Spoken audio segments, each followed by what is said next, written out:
Welcome to 3 and Out. Fee, Dunton, and me are going to talk about Taylor Swift's new album. Brooklyn, are you in Daddy's podcast studio again? No, Daddy. You better not be using my new Shure microphone. I'm not. Welcome to 3 and Out.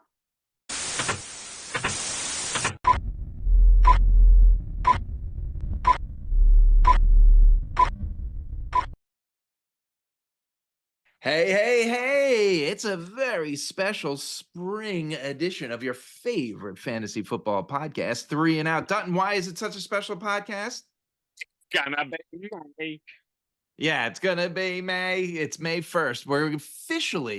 We're going to call this the beginning of our 5th season of 3 and Out. Of course, it's been through several renditions of a title, but gentlemen, we're starting our 5th season together. So take a bow, and it's yet another year that we could all be grateful we're not Atlanta Falcon fans, but more on them in a second. Gentlemen, it's been a long off season, but we had a lot of free agency in an NFL draft. So let's start with you, Mike, the Professor Dunton. Welcome back. How you been? I'm great. Can't wait to talk about the Falcons. It's so easy. Chris Fee, Fanduel Fee Amano. We're going to talk about your Giants because I think you got to be a little bit happy what they did in the draft, but we'll get to that later. But how have you been? Pretty good. I am happy about what the Giants have done, and I'm looking forward to talking football again. Nice. First and foremost, before we get into anything, I got to ask an important question. How do I sound on this new mic from Shure? Very good. Sharp. Very, very crisp. Yeah. Can you notice, is it different than the previous mic? Longtime listeners. In fact, if you're a longtime listener, do I sound better? Put it in the comments. Let us know. Yeah, leave a comment. But we got a lot to get into. Obviously, we're going to have to play around with the theme, our downs of the show, because we can't really do buy it or BS, but we could talk about a lot of crazy stuff that happened in the offseason since we last met. And I don't think there's any time that we need to waste. Let's just jump right into it and talk about Michael Penix Jr. and the draft pick. Dutton, I'll go to you first. I mean, okay, here's the thing. As a Tampa Bay Buccaneers fan, I couldn't be happier. Because you have now thrown a team that was potentially on the rise in the NFC South into turmoil. I mean, if you're Kirk Cousins, are you not looking over your shoulder anytime you throw an interception in the fourth quarter? If you're Michael Penix Jr., are you not standing there saying like, hey, Raheem Morris, I'm over here. Remember, You drafted me number 8 in the draft. You can put me in anytime, right? Here I am. And like, I don't know. Was anybody going to draft Michael Penix if the Falcons waited? The Falcons could have back and drafted Michael Penix. Yes. That's probably true, but we don't really know. Right. Well, the Broncos went with Bo Nix. I'm sure we'll talk about him in a minute or two at what, 11 or 12, right? So, yeah, they could have traded back a pick or two, but maybe, yeah. Fee. So, real quick, wasn't Sean Payton saying how he baited the Falcons into taking Penix? Isn't that what he was saying? Oh my goodness, did he say that? I didn't even hear that. Right? Really? I think that's what he said. He's like, oh, I made it sound like we were gonna jump up and take him, and we made him take him early, or something crazy like that. I don't really know exactly what it was, but it was something along the line. He's still laying hits on the Falcons, even though he's not on the Saints. Yeah, but here's the deal: if that was his big master plan, he got Bo Nix. Is he happy about that big plan of his? Man, I do not know, but I think he was saying that he was forcing the Falcons to take Penix super early when they and everybody else knew they'd be able to get him late. And so if they wanted him, they had to take him there. But I mean, I don't know. So what I said here was, we thought that the problem in Atlanta was Arthur Smith, right? Yeah. And he probably was a large part of the problem. Sure. However, it seems like they have bigger issues in the front office. I'm with you. If you're gonna do something like what they just did in the draft and take Michael Penix right after you sign Kirk Cousins to a $180 million 4-year deal, and I realize that they can get out of it after 2 years, same type of deal as Daniel Jones has. I get that, but Penix is 24 years old. So even if he waits 2 more years, now he's 26 years old. Okay. So now, Older than Jordan Love. and he only Older has, than Jordan Love, for everyone bringing up the Jordan Love comparison. That would He make is. He's and, older. and then even after that, you only have at best 3 more years on his contract. on his. Okay, Not to 2 mention, more. really quick, not to mention, to go back to the Jordan Love thing, Wayne, nobody was complaining about Jordan Love's injury history when he was drafted for the Pack. You know what I'm saying? Like, Michael Penix has a pretty long list of injuries that are coming with him into the He NFL. did, but I will say this to that. When he was younger, he was a running quarterback, and the last 2 years he hasn't missed a game since he's stood in the pocket. He does. You're absolutely right. He has an injury history. There's no way around it. But I think it's more of avoidable now. Yeah, I agree. I agree. Fee, continue. Yeah. So to take the other side of the coin a very little bit, is Kirk Cousins going to be ready for the start of the season? It's a great coming off the Achilles situation. Here's my answer to that. Obviously, we don't know. I'm not inside that locker room. I'm just wondering he threw out the first pitch at the Braves home opener. And here's my thing. You're not letting your $180 million investment walk out on that mound and throw a ball, even if he has a high ankle sprain, never mind coming off an ACL. I think Achilles. Oh, Achilles. Yeah, sorry. Achilles. Right. Right. Yeah.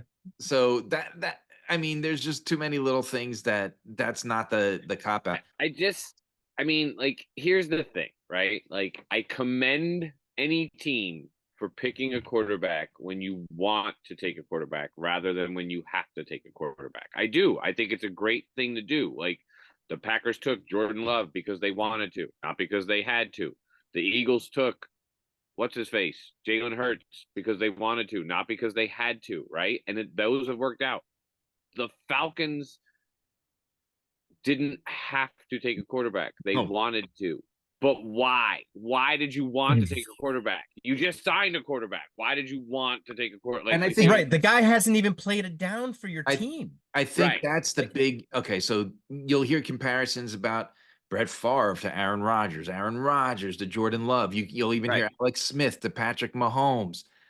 All of those quarterbacks that were in front of the draft were on their way out. Whether it was 2 years or 3 years, they were aging. They weren't going to get their contract re-signed when it was time, and they knew they needed a backup plan. Kirk Cousins hasn't even gotten his uniform yet, right? Like, the guy to the side, he might not even have his helmet. And you go out and so it's completely different there. Also, you didn't see what you got with Kirk Cousins. And you have no idea. Like, you're hitting the panic button too early, and you can't. Spending $180 million on a veteran quarterback is a win now move. You can't win now and build for the future at the same time in football. This isn't baseball. You don't have minor leagues where you can do both. It doesn't work that way, right? And they're wasting 2 years of a rookie quarterback contract, which is why you get a quarterback early, right? Minimum. Right. That's the whole point of Wayne, so really you have quick. 4 years of him so you can make him better and acclimate him to your team and create something. Right. Yeah. And you can do win now and build for the future if you're already winning. The Falcons are not winning. You know what I'm saying? Like, the Chiefs can win now and still build for the future. Right. Yes. Which I think they did a good job of. I think they did a great job in the draft, right? Like, the Packers are winning, and I think they did an amazing job in the draft of building for their future, right? And they're an up, but you can't be the Falcons and not be winning and be building for the future. That's a great point. And also, Fee, to your point, everyone is talking about it. Well, everyone knows it's going to be 2 years, right? If he's not re-signed and released going into 2026, that's $35 million in dead cap space. Okay. So they can get rid of him, but that's $35 million. And now there's a lot of people in Atlanta that are saying, yeah, but the cap will probably be $35 million higher by that point. So it's kind of just a wash. That's not a wash. That's $35 million. Right. It's still $35 Think about this. million that Think about when you head into New York City, because when I head into Atlanta, I take a $10 bill and I want to put it in my wallet just so I have cash, right? Just because you never carry cash anymore. And every time I do it, I put the $10 bill down. I go to get my wallet. I can't remember where I put the $10. I get so frustrated. That's $10 freaking dollars. These fans are like, it's only a $35 million. Like, are you kidding me? If I'm losing $35 million, it better be worth it. Kirk Cousins better lose his arm, right? Like there better be like this Russell Wilson stuff, like he was just not the right fit for the team type of thing. Anyway, and Wayne, really quick to your $35 million. That's $35 million. Yeah, the cap might be $35 million. So you're not worrying about being over the cap, but that's Right. $35 million you still don't have to pay for another player because you're paying Kirk Cousins. yeah, When oh, by the way, everybody's salaries just keep going up. yeah, and right. You got to pay right. everything else. Kyle Pitts is Wide gonna be off his receivers- rookie contract. Drake wide London, receivers are Bijan. making $30 million a year Yep. now. Right. Yeah. Right. It's crazy. So let's go on the other side of this. Prior to this, Rich Eisen, I don't know if you saw the clip, said he has been doing the draft for 21 years and he doesn't remember a pick that raised so many questions before. And I agree with him. Like, there's been bad picks, but there were no questions about it. It was basically like, like when the Bears traded up for Mitch Trubisky, was everyone like, "Oh, that's a great move"? Everyone like right Yeah. from the back was, "What the hell did they just right?" Like, Right. Why'd you do that? Right. But so let's talk about, before this draft pick, Kirk Cousins. What did we think of that signing prior to the Falcons going out and getting Michael Penix for this Falcons team?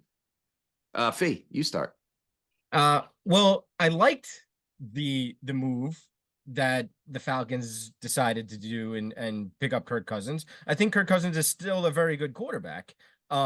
I get that hasn't won playoff games and like that whole thing, but he's always been a very good regular season quarterback. He wins games for you. Yeah. He's going to put you in a position to win games. And then when the playoffs come around, who knows? Like, he has an extraordinarily good team with Atlanta. I agree. On the offensive side of the ball, at least, with all the guys that they have over the last 2 or 3 years that they picked up in the draft, between Pitts and Drake London and Bijan Robinson, you got guys, you have weapons on offense. So now you get Kirk Cousins. Now you finally have a quarterback that actually can get the ball to these guys. And I thought it was a great pickup. And as long as he's healthy, I think he'll be okay. But there's always that whole thing where like, oh, well, now we have Penix and we have him on a rookie deal. When are we going to start to play him? Cousins didn't play good this game. Cousins didn't play good that game. And then you're going to hear rumblings, everywhere, media, from fans, all over the place. I mean, it happened last year with Desmond Ridder and what's his name, Heineke.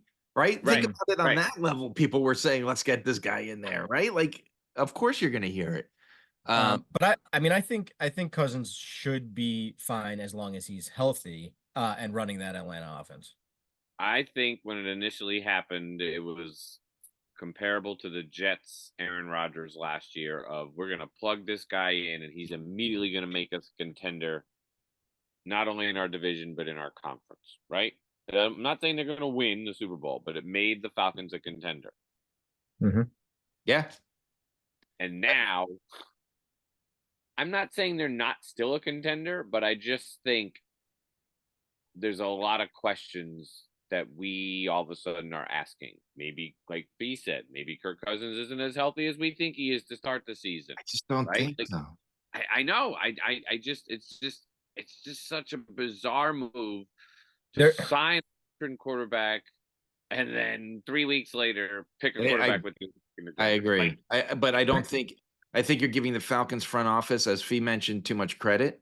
I think they just saw a quarterback that they thought was going to be really good, and he could be really good, but not. It's the wrong situation. But I do agree. I mean, here, if you were willing to sign a big time quarterback and then draft for your future, think about this. What if they took like Brock Bowers at pick 8?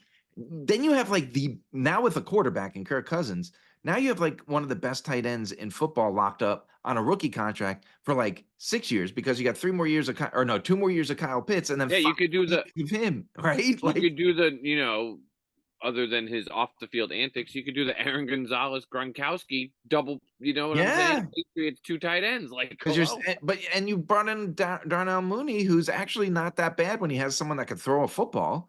Right. Mhm. I'm not saying he's great, but you got a good Hmm. offense there. I think it was a great move. I don't think there's going to be much Penix whispers this year, but obviously he can't play poorly for too long. Sticking with the movement, there I made a list of guys here like big moves this offseason. Barkley, Mixon, Derrick Henry. Let's talk a little bit about whose stock improved of the running backs that moved around. Dunton, what do you think? I mean, I think all their stocks, Derrick Henry's the one I'm going to talk about the most because it's the most interesting, right? He's the oldest, the most tread on his tires, but it's the best situation for him. Very good situation. Yes. Right? They're going to use him from the 15-yard line in. Let's be honest, Derrick Henry's going to have 700 yards next year and 14 touchdowns, right? And That's Jerome Oh, Bettis-esque. Remember yeah, Jerome Bettis when exactly. Willie Parker got there and he was Yep. an old man? Yep. Yeah, for sure, right? And that has fantasy value. That has a ton of fantasy value. I mean, think of Gus Bus, but now it's Derrick Henry. Right. You know what I'm You saying? don't look you look like you're in complete disgust. Is that because you agree or disagree? No, I disagree. I think I agree that Derrick Henry is in a great situation. I disagree he's only going to have 700 yards and 14 touchdowns. I think that he's going to have a phenomenal year. Yeah. Especially you're saying offense and Lamar Jackson, and I think Derrick Henry's going to have like 1,400 yards rushing. Wow. That's bold considering last year. right. I mean, yeah. But just because Derrick Henry didn't have a great season last year? Well, not just Derrick Henry. No, there was only one running back with more than 1,400 yards last year. 1,400 is a lot at these days. That's why I'm going with 714 touchdowns. Baltimore runs the ball a lot. They do run it a lot. Yeah. I'll give you that. I mean, I like Joe Mixon on the Texans. I think he'll be a great weapon on that offense. Miserable. The Barkley on the Eagles. I think it's a lot on paper, but I don't know. I think good. They might be too good. I think coming like week 10 next year, we're gonna be like, yeah, we can see where the problem is. You know what I'm saying? Like, yeah. Fee, well, obviously, I want to hear your comments on the Barkley. Yeah. So, well, first of all, as far as stock improving this season, I wanted to mention Bijan Robinson 100%.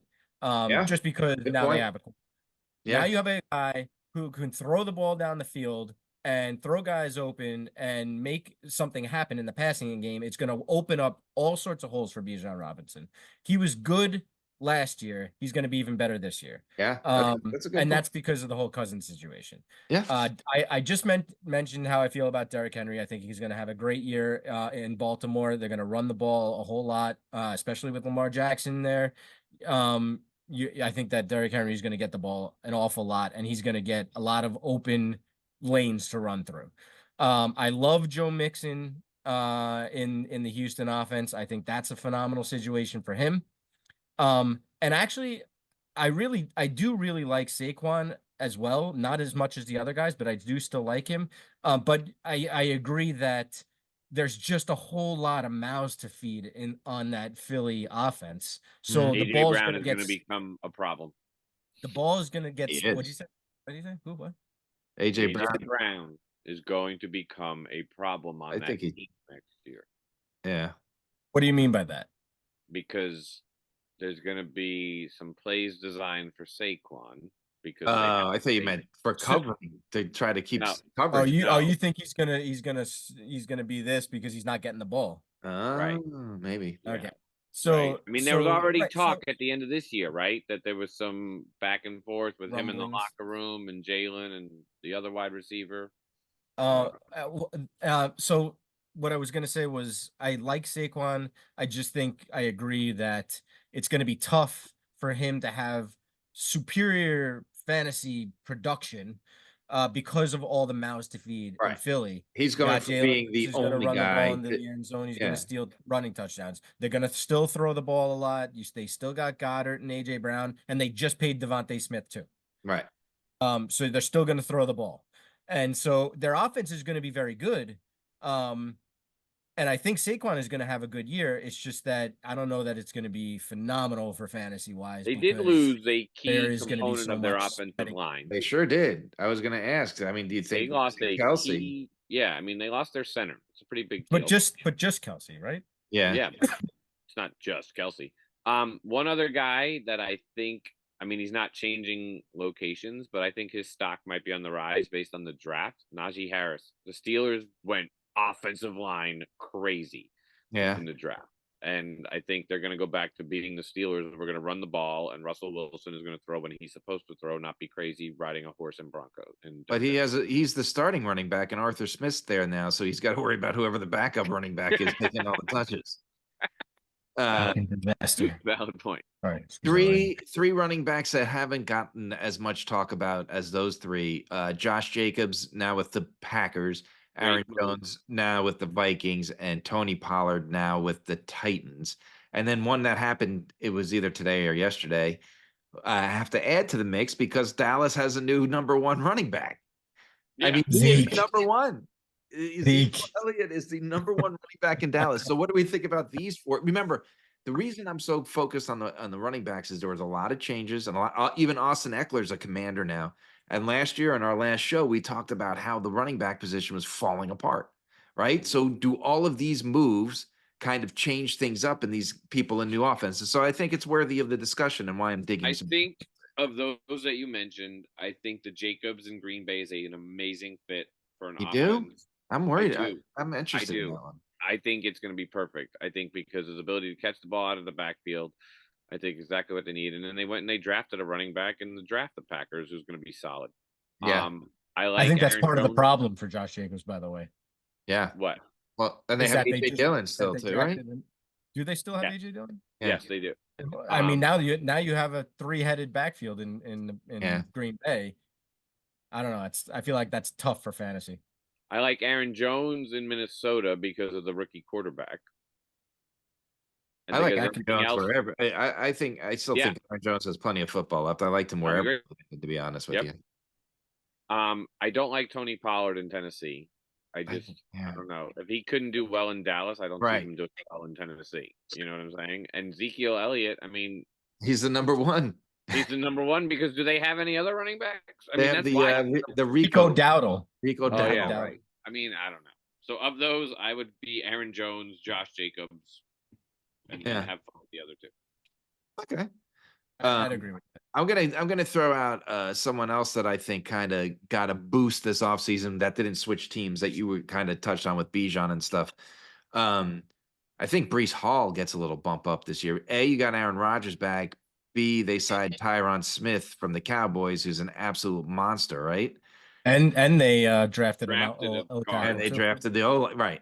So I mean, I think he's gonna have a big season. But I'm really big on Breece Hall anyway, usually. Okay, let's keep moving. Let's talk about first round picks. Were there any other that kind of baffled you, or any that stood out that you want to talk about? And in any way, baffled. But was there anything good that you liked? Well, we already talked about Bo Nix going to the Broncos. I don't know. I mean, I'm not so baffled because the Broncos needed a quarterback. So like I kind of get it. But they certainly reached for him. I don't know that anybody else was going to be like, oh, we really need Bo Nix in the first round. And the only other one, the only other one I wanted to talk about was maybe Pearsall being drafted by the Niners. And I guess that has something to do with the fact that their trade rumors are running wild. Yeah, one of them's gone. Debo or Ayuk is gone. And I guess that's why they drafted Pearsall. Yeah. So that's just an interesting situation as far as, that whole thing going on. And if they do trade one of those guys, where they end up could be interesting. But other than that, I don't know that there's any first round baffling going on. Yeah, I mean, the only other one that kind of jumped out to me was Bowers to Vegas, the Raiders. Like, one, you already have a tight end. Two, I really think they panicked because they couldn't trade up. Rumor has it they were trying to trade up to get one of the quarterbacks and they Yeah, couldn't. yeah. So then they were like, okay, well, Bowers is there. Let's just draft him because he's probably the best player, right? And that's fine, but like, It's I very don't know. Raiders. It's very It's Raiders. a very Raiders move, right? Like, we're just going to pick this guy because he's the best player, but we don't really need him. Where you might have been able to trade him. Like, the Colts might have traded up to get a tight end to help Richardson out. Like, you know what I'm saying? Or there's some other teams that would have been, I don't know. So I feel like the Raiders missed an opportunity there. And I'm not knocking Bowers. I think Bowers is a great player. I just don't like the fit of the Raiders picking Yeah, Bowers. no, I can get that. I just think he's too good to ignore. Like I'm, with Max Meyer, is that his name? Max Meyer there. Yeah. Who's very good too. But Brock Bowers is on another level. Good. Right. Like he's ridiculous. I do want to hang out. He's a second round pick, but I want to hang out with Keon Coleman and He's my new favorite player in the NFL. I already told Karen, I my wife, love I'm those. buying her a jersey because she's a Bills fan. He is my new favorite player in the NFL. Yeah. Those press conferences are wild. They're absolutely hilarious. Talking about He his ate all the winter cookies boots. from Wegmans. He told He's a everyone to go, great if dude. he does not have a commercial with Macy's, if he is not the grand marshal of the damn Thanksgiving Day parade, Macy's is missing an opportunity. I He feel needs like to he's be still in it. trying. He thinks he has to win NIL sponsorships, and he's just throwing names out and stuff. He's just like having the best time ever. Not to mention he's good. Like, he's good. He's really like, good. Yeah. yeah, like I think the Bills actually made a good move there by trading out, and everyone was mad at them for trading out of that spot. Yeah. But I do like Xavier Leggett, and he gave a really cool interview too. Yeah. But I like him. That all depends on Bryce Young being a diddle dick, though. Like he's got to take a step forward, or that's two rookie wide receivers that were pretty good in a row, and but that's purely fantasy speaking. Well, I'll tell you one that baffled me, but they kind of made up for it. Right, was the Chargers getting Joe Alt, who is really good. Don't get me wrong, and they are run first. But Justin Herbert had no one to throw the ball to, and Neighbors and Bowers were both sitting there, and they need receivers, tight ends, and Adunze was there. And Dunton was there. Yeah. All those guys are sitting there for them to take.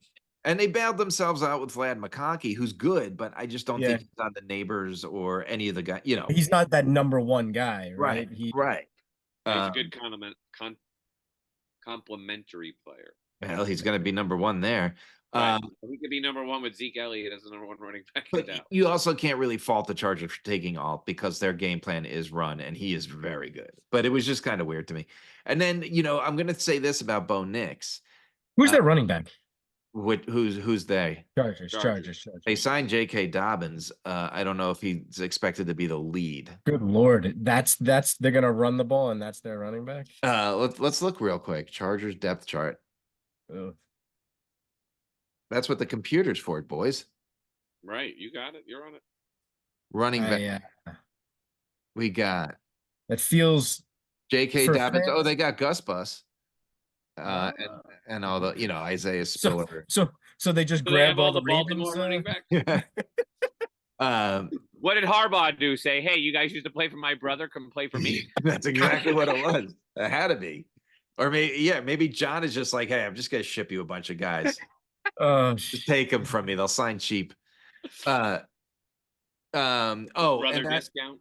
Bo Nix, Jeff, who obviously we should respect his rating since he airs our show on his website. Jeff had him as the 5th best quarterback in the draft, which meant that it was him. It was his time to go, and the Broncos needed a quarterback. Do I agree with you? They could probably trade it back and not. Yeah, I do agree with you there. But as far as as far as value goes, and it was a need they filled, and it shows with the Falcons, right? That these guys, you could say they're building for their future, but they also had a need to fill. They have no quarterback. They have Zach Wilson, right? So it's like that was a need. Why didn't the Falcons could have filled the need? The Falcons had so many needs, and it could have been a reach because it was something that could have. Michael Penix is not turning into any wins this season, right? You could have gotten a couple defensive guys to help get a win or two this season, is all I'm saying. You did say that the Raiders were looking to move up to get a quarterback. Yeah. They Right. were. And But so if if they didn't take Penix and the Broncos, didn't take Bo Nix or either one of them traded back, maybe the Raiders would have traded up and grabbed one of those guys instead. So maybe you just can't take that chance, and you get the guy when you got the chance. Yeah. Now, I agree with the whole Atlanta thing. Just a bad situation. But I don't know. Let's talk about last year. We talked about the running backs being so poor, but the quarterbacks, what we see, 68 again last year after 68 different starting quarterbacks. Who are the top quarterbacks in the NFL right now? Fee, what do you think? All right. We're So speaking fantasy. We're speaking fantasy. Yep. Obviously it's a different order if we're talking pure talent. Yeah. So I think this is a very rough order, but something like Lamar Jackson first, Jalen Hurts next, Joe Burrow, Mahomes, CJ Stroud, Josh Allen, and Anthony Richardson. So 1, 2, 3, 4, 5, 6. That's a top 7 for you. Question. Like Yeah. I get that you're saying they only lost Kelsey, but that's a big loss for Hurts's production, specifically the tush push touchdowns that he gets. Do you think that diminishes him a little bit this year, or you still think he's just they're plowing him in no matter who's in front of him? Well, no. I think you're right. I think that may diminish Jim slightly, especially because they have Saquon now. So That's now what I you was gonna can say. Those now are you Saquon. got a guy that you can Yeah. give the ball, going to score touchdowns inside the 5-yard line. Yeah. We all watched him do it with New York behind an absolutely dreadful offensive line, and now you're giving him one of the best offensive lines in the league, even without Kelsey.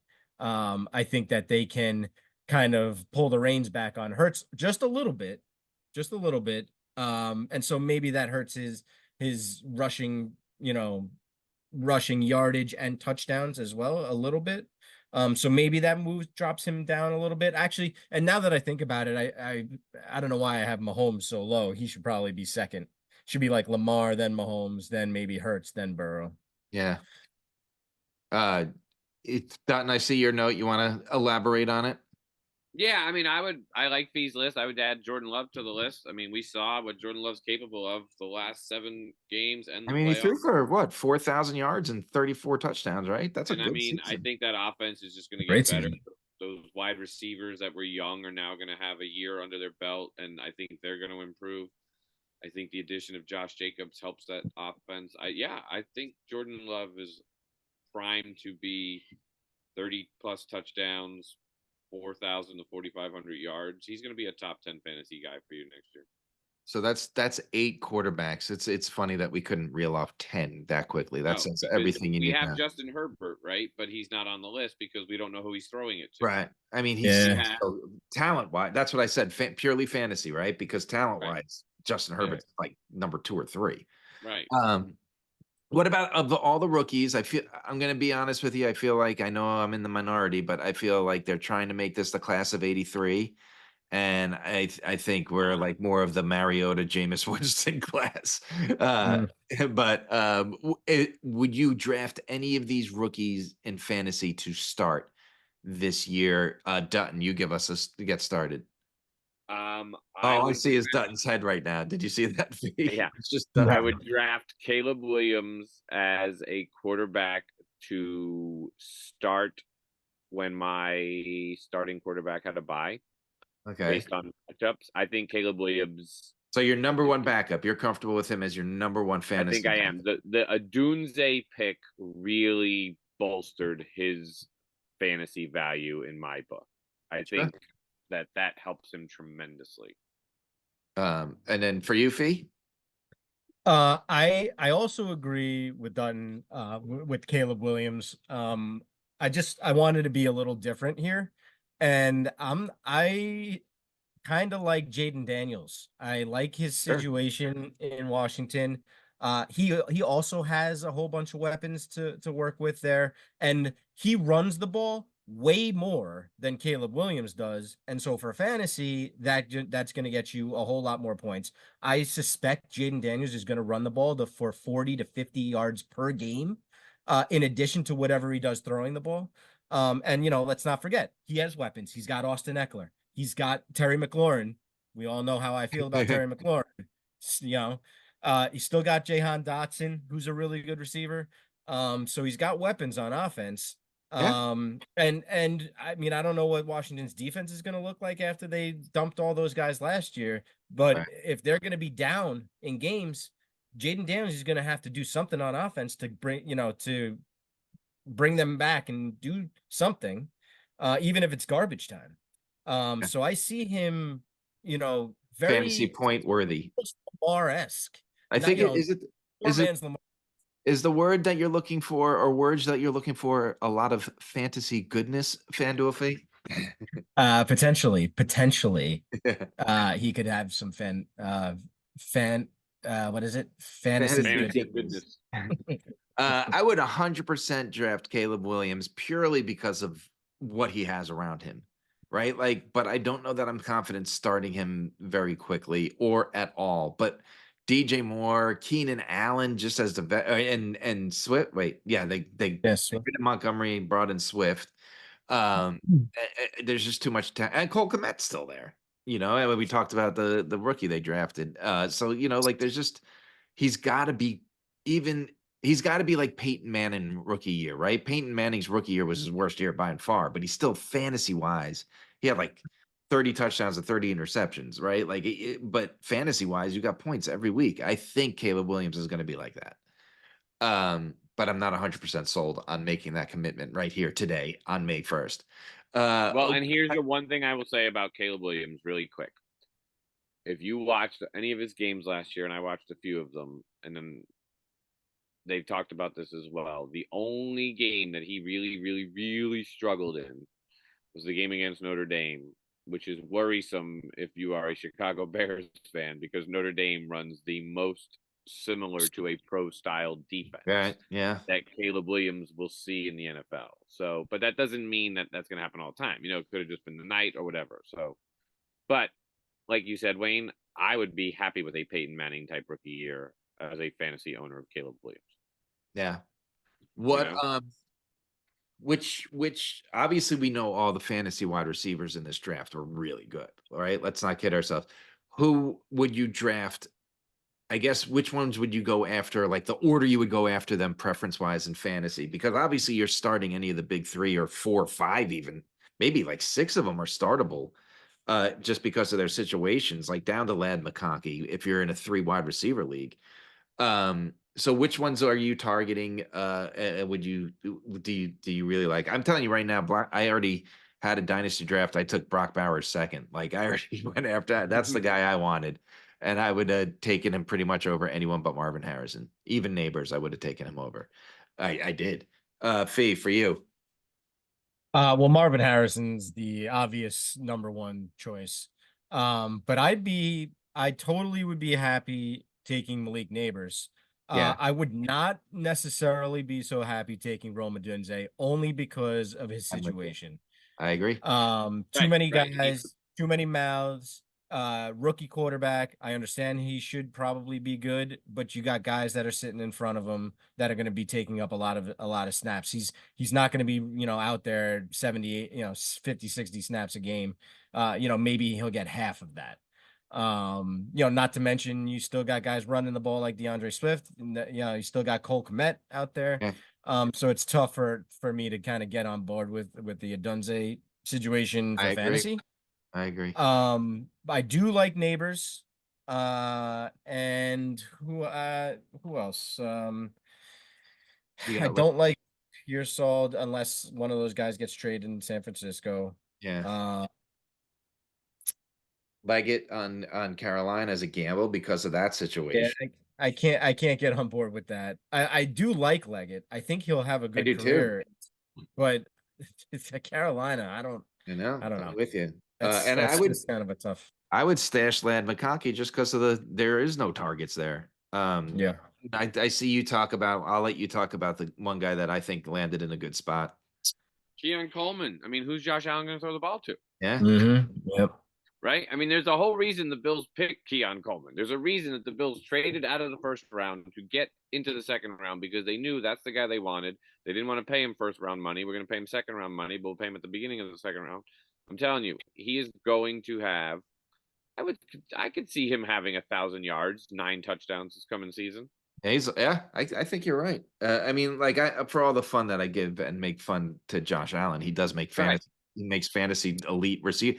Gabe Davis is not a great wide receiver. He got you points every week in fantasy somehow, except for the weeks that he got you none. That's what Gabe Davis did. He would go from 38 points to zero. There was no in between with that guy.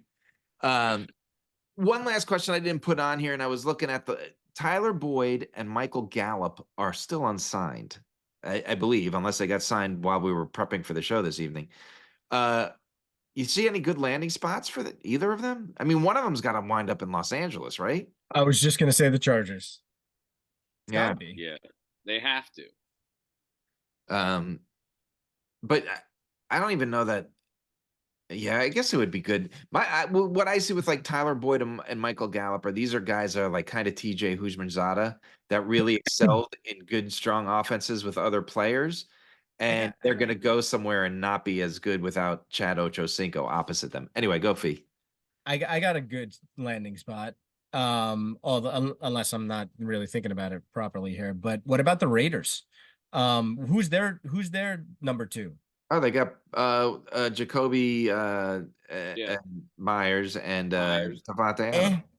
No, I know about Davante Adams. I say that who's their number 2 because yeah, okay, fine, Jacoby Myers, but like if you could throw in a Tyler Boyd into that situation or Gallup Gallup, now you got a legitimate guy on the other side. And oh, by the way, you still have Bowers and Mayer and whatever running back they have.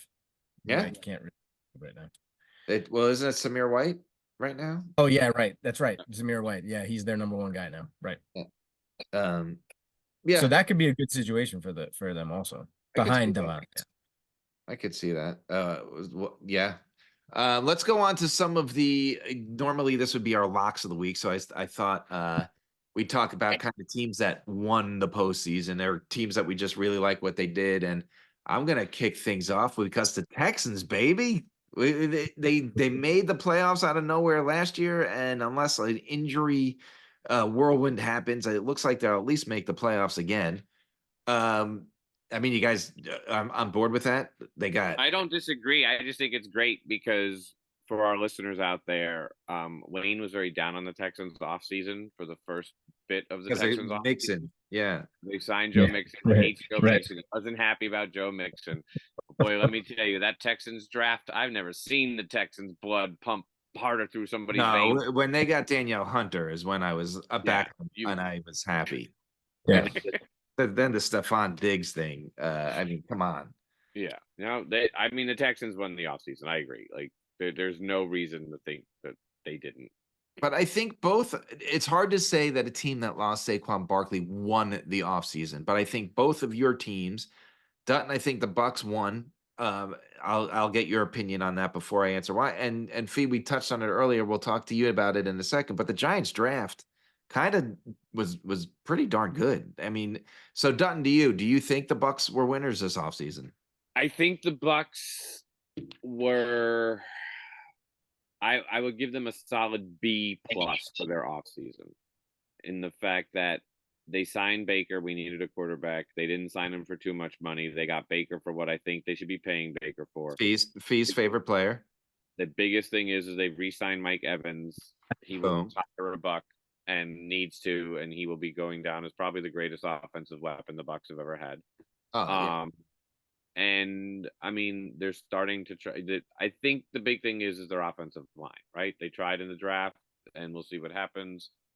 They lost some key players on defense, but they signed some, Shaq Barrett leaving. I think it's going to hurt the locker room, but on the field, I think Shaq Barrett is losing a step, so it might have been time. But yeah, I think the Bucs offseason was a B+. I don't think they got worse. I don't think they got exceptionally better, but I think they maintained in a division that they don't have to do much to win because the Panthers and the Saints are terrible. So they're basically competing with the Falcons, who are a Yeah. disaster already, and their season hasn't started. So we're set. Yeah. Plus, you re-signed Larry David. I almost said Right, Larry That's David, he's awesome. great. Larry David, and you brought in Antoine Winfield Jr. Right. Right. So, I mean, I think that Bucks made some killer moves this year. Mhm. Fee, over to you. I think, yeah, like I said, you lost Saquon Barkley and you replaced him for now with Devin Singletary, which isn't ideal. But I think they crushed those first 3 rounds of the draft. I think they're all starters. Well, so I agree 100%. They did have a very good draft, but it's not just the draft. And I'm in a little bit of a conundrum here because the Giants actually did have a really, really good offseason. Not just the draft, but in free agency as well. They grabbed Brian Burns, Yeah, okay? that was huge. Best defensive players currently in the NFL. 100%. Okay. So and then upped it and re-signed him for for I think it was another 4-year deal, which is an amazing get for their defense. They shored up their offensive line. They grabbed 2 guards who were also very, very good over the last few years. So hopefully that helps their offensive line because we all know how dreadful that's been.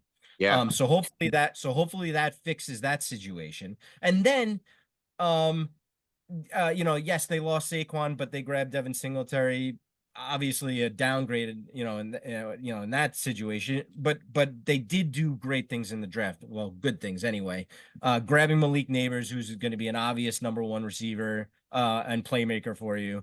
And not to mention, they shored up their back end in the secondary, grabbing a really good the number 1 safety in the draft and a really good cornerback.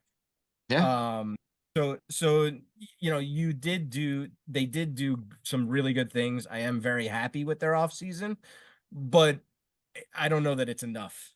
Like, Yeah. I mean, the Giants just had so many holes to Right. fill, and they did a good job. It's just that they're moving forward. I like where they're going there and how everything's kind of panning out here, but this is not the year. I was going to say, I 100% forward. agree with you that there was way too many holes for this to be the year, right? But you got stronger in a lot of key positions that those holes were in, and that's huge. But so here's the thing, right? Really quick. We talked earlier about the Falcons, not the Falcons. The Falcons trying to win now and build for the future, right? The Giants were like, we're going to build for the future. Right. We It's know not a we're not both. going to win now. We're going to compete now. Yeah. We're not folding over. We're going to compete, right? Oh yeah. But that team's not hanging with Dallas and the Eagles. No, Right? but It's they're going to be not. competitive. Sure. And they're going to, right. And that's the difference is that they're building for the future where the Falcons, you don't know what they're doing. Are you building for the future or are you winning now? Because Yeah. Yep.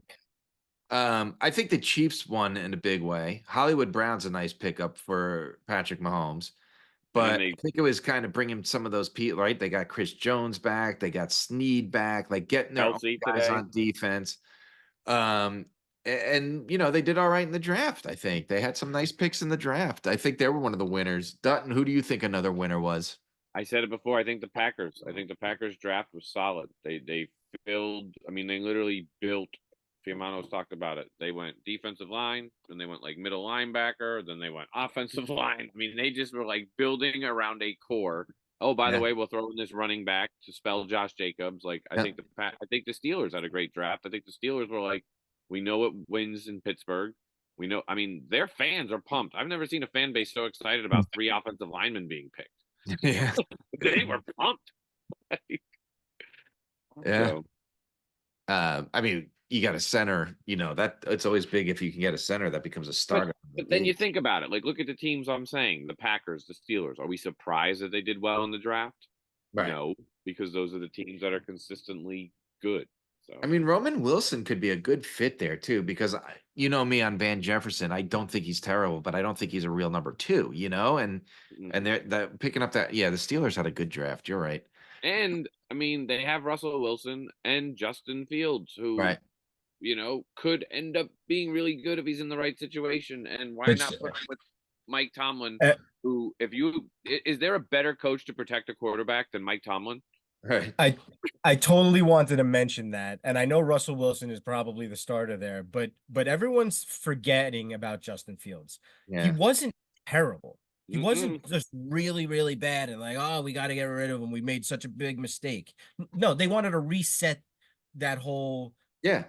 salary situation with the starting quarterback and not having to pay him, especially because he wasn't at an elite level. But that doesn't mean he can't get better either. Right. And now sitting on the sidelines behind Russell Wilson, maybe it helps him to kind of learn and get better. And yes, he already has a 2 years of experience as well. So I think it's a really good situation for him, and I think that people are writing him off when they shouldn't. Yeah. That's a good point. Fee, do you have another team that you think was a winner this offseason? Yeah, I mean, the obvious ones, the Texans obviously were winners. The Bears killed it. You guys mentioned pretty much everything else. One other team that I did want to mention is the Eagles. Yes, they lost Jason Kelsey, but they had a ridiculous draft because they grabbed their first two guys that they picked up, fell into their laps, and it's amazing how it always keeps happening to them. That grabbing that one top tier cornerback and Yeah. and then grabbing Cooper DeJean, who Yeah. everyone thought was going to be in the top 20 picks and fell out of the first round, and the Eagles trade up to the 8th pick in the second round and still get him. And still got him. Yeah, and still got him. So they grabbed those guys, and oh, by the way, they grabbed Saquon Barkley to add to that ridiculous offense. Yeah. Win now and prepare for your future. Good teams can do it. Yep, Right. and That they are are one already, of them. yes, that have good pieces in important places. Like it's what the Texans could do right now. That's what they they're had 100%. 100%, Wayne. they re-signed a couple of guys in the offseason. I think the Eagles had a really, really good offseason and draft, and they're going to be a force to be reckoned with because coming up year, just like they have been for the last 5-10 years or whatever it's been. Yeah. The thing for the Bears with me is there's no denying what they did to that offense and what kind of team they're going to be, right? We know and they did have a really good offseason, but they lost a lot on defense over the past couple of years with all the trades they've made, right? Yeah, I think they're playing for we're just going to have to score 40 points a game and hope for the best. I mean, look at the NFC, whatever the heck that is, Central. North, right? North. Central. North. Right. Yes, the North. North. Vikings, Right. Lions, Packers. The Vikings, who knows what they're going to be because of the new quarterback, but the Packers and the Lions score a ton of points. So if you're going to go in there, those games are, I hope, if we're lucky, those games are going to be like 45-42. So I'm looking forward to it. Yeah. Which is odd for that division when the games used to be 17-14. Right, 100%. And like I said, the Vikings could very well be in that mix. They do have Justin Jefferson, right? They do have Aaron Jones, but it just all depends on how the kid does. JJ. Yeah. So yeah, that's I don't think there's anyone else. I did want to make sure that we talked about the Bucks and the Giants because I think they did well. And obviously the Texans, that was an Texans. That was an easy one. So you know what? Before we do that, no, let's just move on. Fanduel Fee stacks of the week here. So I thought it would be fun to do it this way. What stacks and Dunton, you're involved in this conversation. This is just normally where we would go here. But what stacks are you looking forward to this season after free agency and the draft? Well, one of the top ones for me is the Lions. Yeah. They, I mean, we all know what they did last year and what Amon-Ra St. Brown means to that team. I really like what Jameson Williams did for the last 6 to 7 weeks last year. Mm-hmm. They have all those guys coming back. Yeah. They're going to be just as good as they were last year, and I really like the idea of stacking a lot of them going through this season. A couple other ones, the Texans are very obvious, now with Stephon Diggs, not to mention Tank Dell, as long as they can get the bullet out of wherever he got shot. Yeah. Jeez. And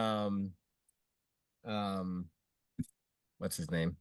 What? The other guy. Nico Collins, Dalton Schultz, Nico Collins. That's it. Joe Yeah, Mixon. I could just but, keep going. right. Yeah, Mixon. I mean, all of those guys, and obviously CJ Stroud, right? So stacking any number of those guys is going to be beneficial for you coming this year. And then if Kirk Cousins is healthy, I do like the idea of stacking the Falcons offense I between agree. Bijan Robinson, Drake London, and Kirk Cousins. I like the idea of stacking those guys. So if Cousins is healthy, I think that could really be a good one this year too. Dutton, who do you want to add? Caleb Williams, Keenan Allen stack. Put it in every week. Every week? Not every week, but a lot of weeks. I mean, you could Caleb stack Williams, a bunch of those guys. Roma Dunze, Caleb Yeah, Williams, well, Cole like Kmet, I Caleb agree with Williams. Fee. I don't know that I would put Roma Dunze in the stack, but Right. the other guys, Keenan Allen, DJ Moore, Cole Kmet, scores 3 touchdowns a game. they're probably going to be cheaper towards the beginning of the year too. Like Cole Right. Kmet Get 'em now. probably isn't too expensive. Caleb Lock Williams in week won't be 1 that stacks expensive. now. Yeah. Are there any stacks that you would stay away from right now? Oh, by the way, I would add the Chiefs to any stack because Of course. Pacheco, Mahomes, Kelsey, and now Hollywood Brown and the rookie they Raiders. drafted. Stay away What? from the Raiders until you know what's going on there with quarterback. Oh, that's a good one. Yeah, because Gardner Minshew and Aiden O'Connell are two very different species. Right. Stay away from the Chargers.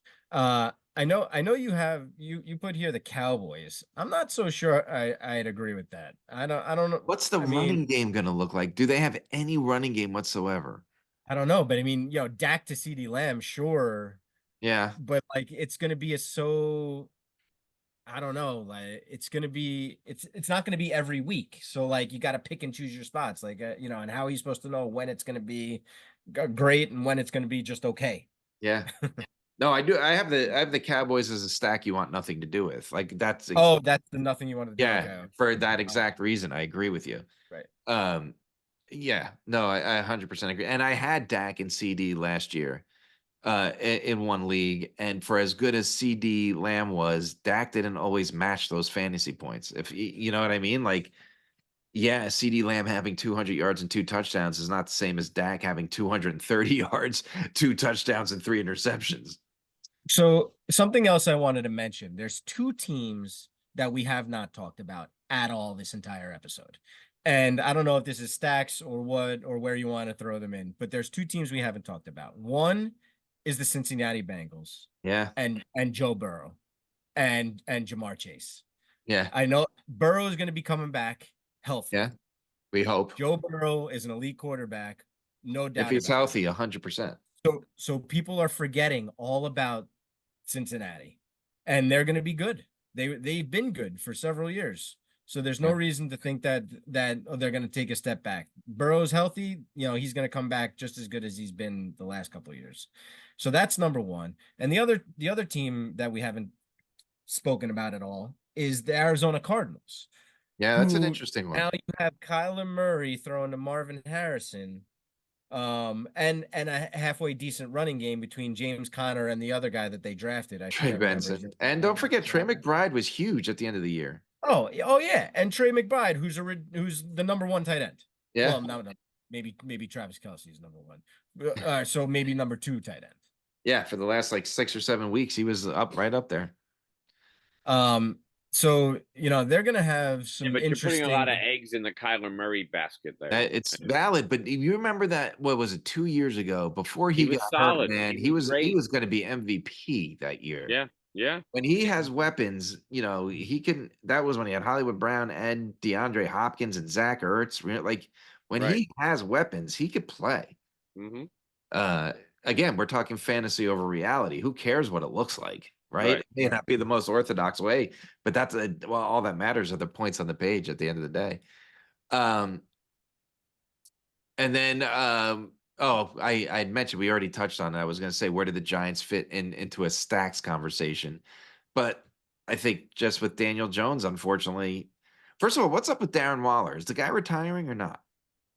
I don't know, and who cares? I hate him for for the situation that he's Fantasy hate, everybody. Fantasy hate. fantasy hate. That for the situation that he's put the Giants in. Yeah. I'm sure he's a lovely person and we'd love to have a beer with him, but Yeah, no, great guy.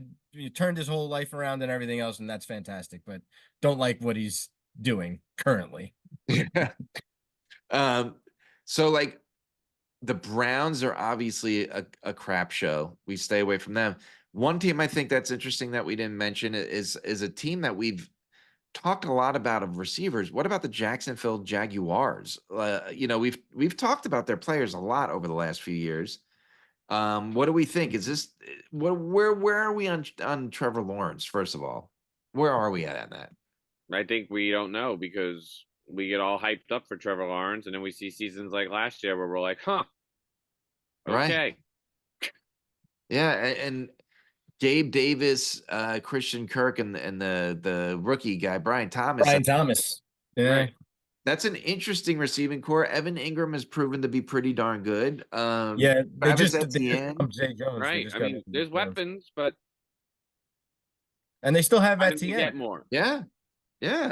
I think it's really about Trevor Lawrence if that's a trustworthy stack. They have an offense that that could do something. Yeah. I don't know. I just don't know. I mean, what about the maybe. Patriots? Is there even anyone worth starting on the Patriots? Nope. I guess we're No. Stevenson. No. The answer is no. The answer is no. Does Drake May start from day one, or do you think they let Jacoby Brissett take the Jacoby hit? Brissett should start until week 8. Week 8, huh? Yeah. What do you think, Fee?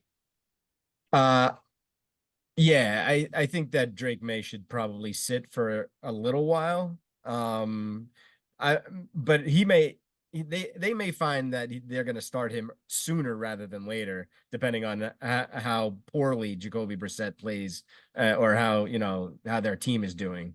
Yeah, I don't think Jacoby Brissett. I was really I think Jacoby hoping Brissett is like one of the top. I would say probably top 3 backups in the league. I think he's a solid person to put there. I was really hoping that the Giants, for your sake, B, would have going to trade up to get Drake May. I know you didn't want them to draft the quarterback, but I'm telling you, I think Drake May in a better situation, it will be a solid NFL. It's not that I didn't want them to draft a quarterback. I didn't want them to draft JJ McCarthy. I know. Or those other guys. Right. Drake May, obviously Caleb Williams or Jaden Daniels would have been fantastic. Right. And I absolutely would have loved to have gotten Drake May as well.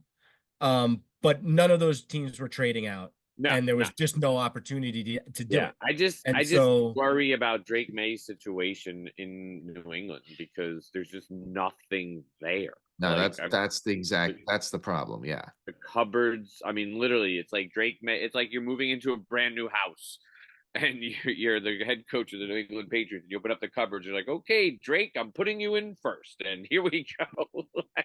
Because there's nothing else there. Yeah. What do you think about, do we believe in Will Levis? Because the Titans would be an interesting stackable option but you have to believe in Will Levis. And I don't know that I do. Right? I don't know. And I can tell you I don't. So DeAndre Hopkins, they got Calvin Ridley. Like that's a nice little receiving core right there. It is. They have good players. And Will Levis had good games last year, and he'll have good games this year, but it's going to be, again, it's not going to be very consistent. Yeah. And lastly, before we end this show, what do you think about the Rams? Fee, I feel like you've been high on the Rams for a long time. I have been fantasy wise. Yeah. Yeah. And, over the last few years, I've definitely been high on the Rams. I still like a lot of their guys. I mean, Puka is going to be great again. Cooper Kupp should still be fairly good. I mean, he is getting a little up in age there. But there's not a whole lot else to like. They're just going to be the Rams that we know. You know what I mean? Like, it's going to be the same old Rams. I'll tell you what. It's solid with their running back.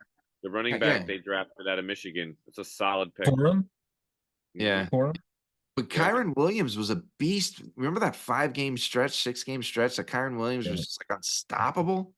Like if he's like just getting better like that, But I agree with you. Like the Rams are always just there, right? Like Yeah. some games they'll get you like 50 fantasy points if you have a stack. Other games they just like 20, right?